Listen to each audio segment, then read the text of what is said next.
사도행전 11장 1절에서 18절까지 우리 한 목소리로 함께 봉독합니다. 유대에 있는 사도들과 형제들이 이방인들도 하나님의 말씀을 받았다 함을 들었더니 베드로가 예루살렘에 올라갔을 때에 할례자들이 비난하여 이르되 내가 무할례자의 집에 들어가 함께 먹었다 하니 베드로가 그들에게 이 일을 차례로 설명하여 이르되 내가 요빠시에서 기도할 때에 황홀한 중에 환상을 보니 큰 보자기 같은 그릇이 내 귀에 매어 하늘로부터 내리어 내 앞에까지 드리워지거늘 이것을 주목하여 보니 땅에 네 발 가진 것과 들짐승과 기는 것과 공중에 나는 것들이 보이더라. 또 들으니 소리 있어 내게 이르되 베드로야 일어나 잡아 먹으라 하거늘 내가 이르되 주님 그럴 수 없나이다. 속되거나 깨끗하지 아니한 것은 결코 내 입에 들어간 일이 없나이다 하니 또 하늘로부터 두 번째 소리 있어 내게 이르되 하나님이 깨끗하게 하신 것을 내가 속되다고 하지 말라 하더라. 이런 일이 3번 있은 후에 모든 것이 다시 하늘로 끌려 올라가더라. 마침 3사람이 내가 유숙한 집 앞에 서 있으니 가이사랴에서 내게 보낸 사람이라. 성령이 내게 명하사 아무 의심 말고 함께 가라 하시매 이 6 형제도 나와 함께 가서 그 사람의 집에 들어가니 그가 우리에게 말하기를 천사가 내 집에 서서 말하되 내가 사람을 요빠에 보내어 베드로라 하는 시몬을 청하라. 그가 너와 내 온 집이 구원을 받을 말씀을 내게 이르리라 함을 보았다 하거늘 내가 말을 시작할 때에 성령이 그들에게 임하시기를 처음 우리에게 하신 것과 같이 하는지라. 내가 주의 말씀에 요한은 물로 세례를 베풀었으나 너희는 성령으로 세례를 받으리라 하신 것이 생각난노라. 그런즉 하나님이 우리가 주 예수 그리스도를 믿을 때에 주신 것과 같은 선물을 그들에게도 주셨으니 내가 누구이기에 하나님을 능히 맡겠느냐 하더라. 그들이 이 말을 듣고 잠잠하여 하나님께 영광을 돌려 이르되 그러면 하나님께서 이방인에게도 생명 얻는 회개를 주셨도다 하니라. 아멘. 할렐루야. 하나님의 은혜가 오늘 이 새벽에 하루의 첫 시간을 주 앞에 드리는 우리 믿음의 가족들에게 함께 하시기를 예수님의 이름으로 축원합니다. 베드로가 고넬료의 가정에 세례를 주고 예루살렘으로 올라왔을 때에 이 예루살렘 교회에서는 한바탕 소란이 일어납니다. 베드로가 고넬료 가정에게 세례를 준 것이 이 이방인 중에 첫 복음을 받아들인 그러한 사건으로 이 땅끝까지 복음이 전해지는 그런 첫 시작이라는 사실을 우리는 알고 있죠. 또 그 일은 참 위대한 일의 또 시작이라는 것을 우리는 잘 알고 있습니다. 하지만은 당시의 예루살렘 교회는 그것을 아직 받아들일 수가 없었습니다. 당시의 예루살렘 교회의 구성원들은 굉장히 의아해했죠. 굉장히 좀 이게 무슨 일인가 하는 반응을 보이고 이해하지 못하는 그런 모습들입니다. 어떻게 보면은 또 그게 당연하기도 합니다. 바로 조금 전에 베드로도 똑같이 생각을 했던 것이죠. 근데 문제는 의아하게 생각하는 것을 넘어서 이제 힐난하는 이제 비웃고 비판하는 사람이 생겼다는 겁니다. 그들은 소위 할례자들이라고 하는 그런 사람들입니다. 예루살렘 교회 구성원은 모두가 할례를 받은 사람들이었죠. 근데 그들은 특히 이 할례자라고 이야기하는 것을 보면은 후에 이방인들에게 복음이 전해진 후에도 여전히 이방인들도 할례를 받아야 된다고 생각하는 아마 그런 의견을 가지고 있었던 그런 사람들인 것 같습니다. 아마 그래서 이 성경에서 할례자라고 그들을 두고 말을 하고 있는 것으로 보입니다. 이 할례자들의 반응이 잘못된 것은 그들이 힐난하였다는 데, 이 비난하였다는 데 있는 것이죠.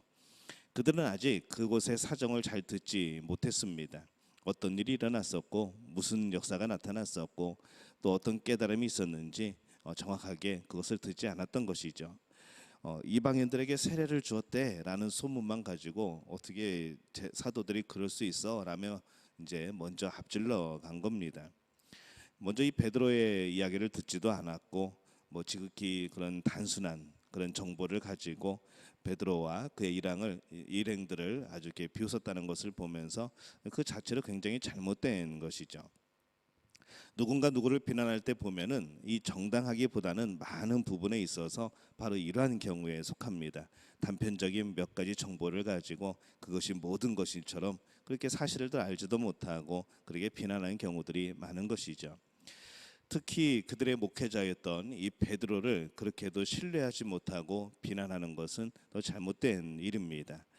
그들이 비난이 이 정당한 것이든 정당하지 못한 것이든 그들이 이유를 듣지 않고 이 사정을 잘 듣지 않고 비난한 것 그 자체로 그들은 책망받아야 하는 것이죠.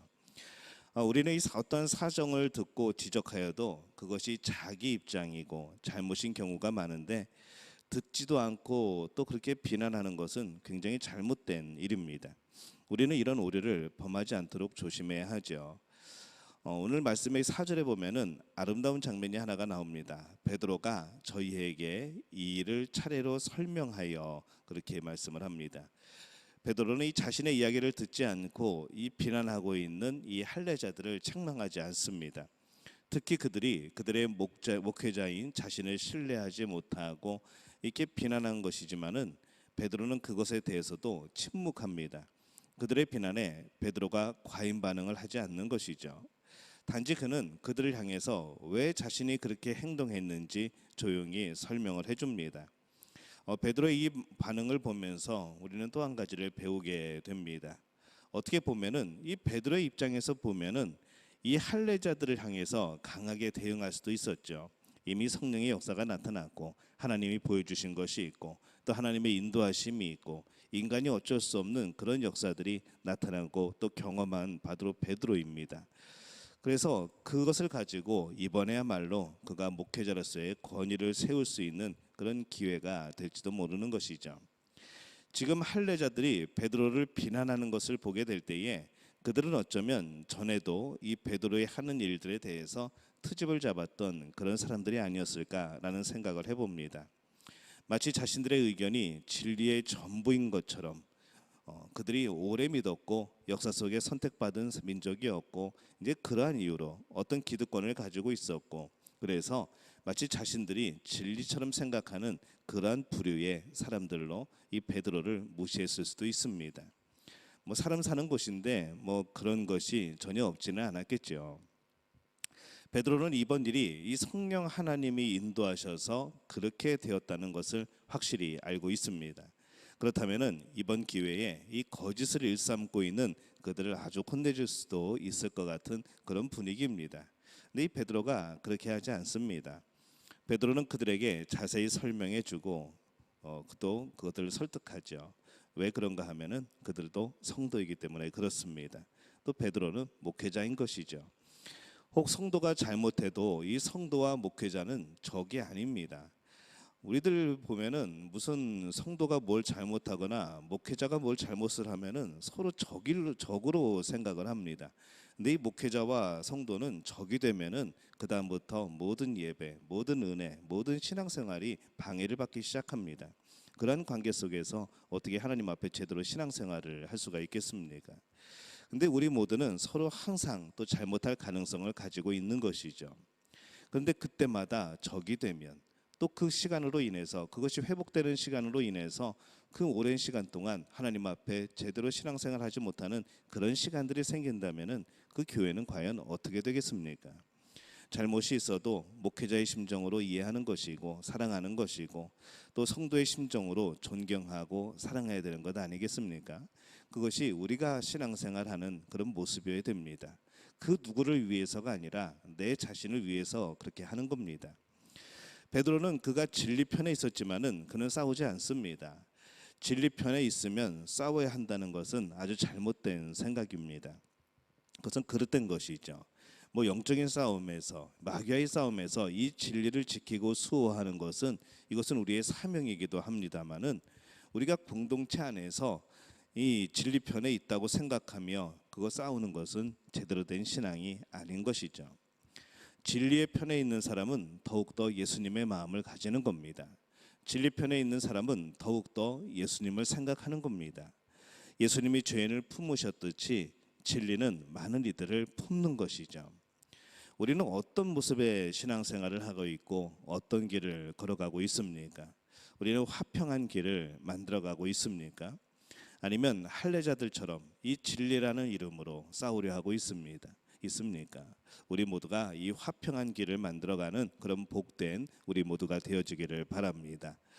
싸움은 사탄하고 하는 겁니다. 전쟁은 영적인 전쟁은 사탄하고 벌이는 겁니다. 죄와 싸우는 것이죠. 공동체 안에서 싸우는 것은 아닙니다. 이 땅의 교회들이 화평하고 이 땅의 성도들이 화평하여서 무엇보다 주님과 하나님과 화평하여서 이 주님의 아름다운 길을 서로 협력하여 걸어가는 복된 그런 성도들이 되어지시기를 바랍니다. 이 놀라운 은혜가 우리 믿음의 가족들 사이에 펼쳐지게 되어지시기를 예수님의 이름으로 축원합니다.